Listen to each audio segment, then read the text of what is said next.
Welcome to Blue Talks.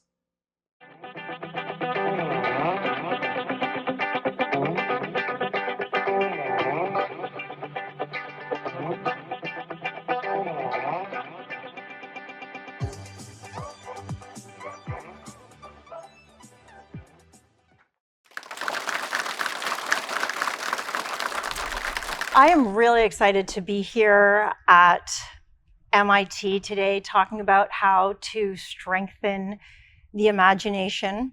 So I decided that I should read up a little bit on how to do a short talk. The first thing that I learned right out of the gate is do not start with a quote. It's cliche. I wasn't going to start with a quote until I read that line, and a perfect quote came to mind. Well, I am here to talk about strengthening the imagination, thinking outside the box, and I'm going to start with breaking a rule. This quote is deeply meaningful to me. It's inspired me for as long as I can remember. It's by philosopher Desiderius Erasmus, and yes, I had to practice pronouncing that more than once. There are some people who live in a dream world. There are some who live in reality. And then there are those who turn one into the other. I'm sure as a child, I had an imagination. I mean, I must have. All kids do, right? But in grade 2, something happened that really changed that time in my life. And things went from being playful and fun to getting very real. I was diagnosed with dyslexia by my grade 2 teacher. When she found out, she did not have a sort of Snow White, let's make this work kind of vibe. She had more of an evil queen approach. When I would hand in my work wrong, she would sit me in the corner to punish me. She actually told my 2 best friends not to be friends with me because I would ruin them. I'll repeat, I was in grade 2. School did not get better after that, and by the time I was 16, it was downright unbearable. I dropped out. I went along this way for a few years, and of course, eventually I knew I had to figure out something that I could do with my career. But what? My options felt so limited. Then at 40, I had a wake-up call and everything changed. I was in Toronto, it was a spring day. I was driving home from groceries, not expecting anything to happen, but something extraordinary did. A driver racing through a red light hit my car at high speed. The impact totaled my car. The ambulance drivers, as they were pulling my body from the wreckage, said to me, "We didn't think there was going to be a live body in this car." 18 months of recovery, and as I came out of that time in my life, I made a vow. I had a second lease on life. I was done with incremental better. I was done with doing what was realistic, and I was ready to think outside the box. Well, I was ready to, but I didn't know how to. I literally didn't have an imagination. I read all the books, right? We read the gurus and we read about science, and I would just devour these things. And I would try to figure out, picture this better thing. And I just couldn't. But I'm also highly determined, and I am a problem solver. And so I just kept at it. And that ended up leading me to going back to school, getting my Master of Arts in Leadership as a mature student. And it was there that I was so curious about how to think of even what I wanted that I decided to study the neuroscience underpinnings of what makes goals work.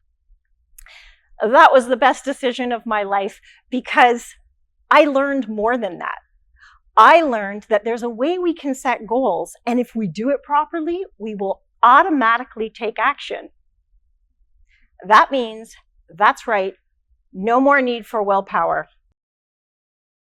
I got pretty excited about this concept, and this is my passion project, by the way. This is not my business, but I thought, I've got to put this stuff on Skillshare. And I put one on the neuroscience of goal setting and another 7 situational-based ways of overcoming procrastination, all grounded in great science and without any advertising, any marketing, over 20,000 students and counting. That was pretty cool. I went on to imagine some other possibilities for myself. I wrote a book, a dyslexic. I started a business doing something I really loved. And I moved to my dream home on Vancouver Island in British Columbia, Canada.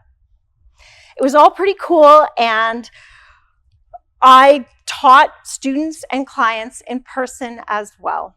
One thing that sort of bothered me about the science-based tools is that they worked. But one thing I noticed is that people were not setting expectations high enough. We were holding ourselves back in what we could even let ourselves picture. Years passed, and I worked with people, and I saw them setting small goals, and I'd work with them, and we'd raise them, and I thought to myself, people need to be able to do this without me in the room. The whole world needs to be able to think bigger and have better imaginations, because I genuinely believe that's how we're going to start making things better. So I prayed. It was actually this January, and I literally prayed, and I said, give me a solution, something that would be easy to remember, easy to do, that doesn't need me in the room, that people could share with loved ones and family and friends. And the first clue came in the form of a song, a Louis Armstrong song. Oh, what a wonderful world it would be. And that was the moment I had it. We are not giving ourselves permission to dream because we think the world and reality around us is controlling us as a container, but it isn't.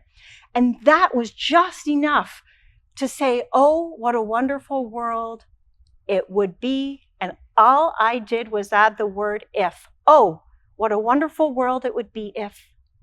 And I started using this with my clients, and it worked. But I realized the second problem, things have to happen in the happened tense, because that's part of getting the brain on board to work without willpower. That's when I came up with the second step. Oh, what a wonderful world it is, now that. Now that we had given ourselves permission to go into this if state, we switched the tense. Oh, what a wonderful world it is, now that. And then step 3 just took the fun level off the charts. We used the term wow. My wonderful outcome was, or our wonderful outcomes were. You can play with it. It's easy, it's fun, and it works. What's exciting about that wow is the energy that our brain needs to get going on our goals without willpower. I've used it for several months now with my clients. People are having so much fun, and I'm hearing about a lot of progress that's being made personally, professionally, on all sorts of things. I'll give you an example of how I used it so you can see it in action. I knew that I wanted to bring my passion to the world and do a talk about it. There was one in my hometown, so I applied for that talk. But of course, not without first doing my wow. And my wow was, I'm going to find the opportunity that puts the most smiles on faces and springs in steps around the world the fastest. Well, I waited for that talk to get back, and I did not get that talk. Of course, I was a little disappointed, but truthfully, just a little, because I knew there must be another opportunity. And that opportunity brought me here to MIT, talking to you now. So if you want to use the WOW tool, I'll give you just one little piece of advice. Keep it fun. It takes only a few minutes to use.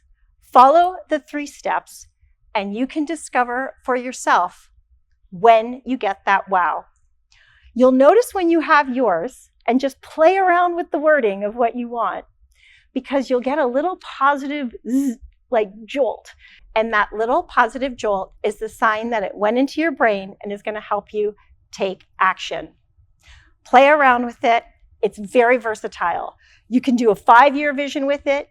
You can plan a project with it. You can also use it for your to-do list in the morning.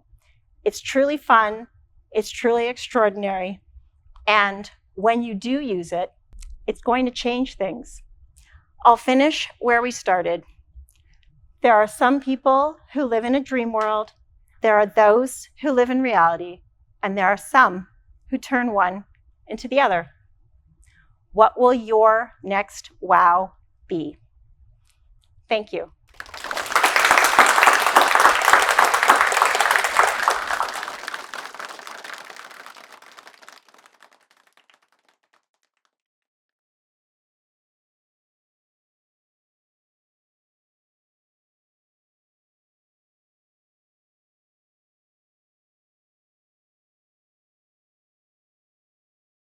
Welcome to Blue Talks.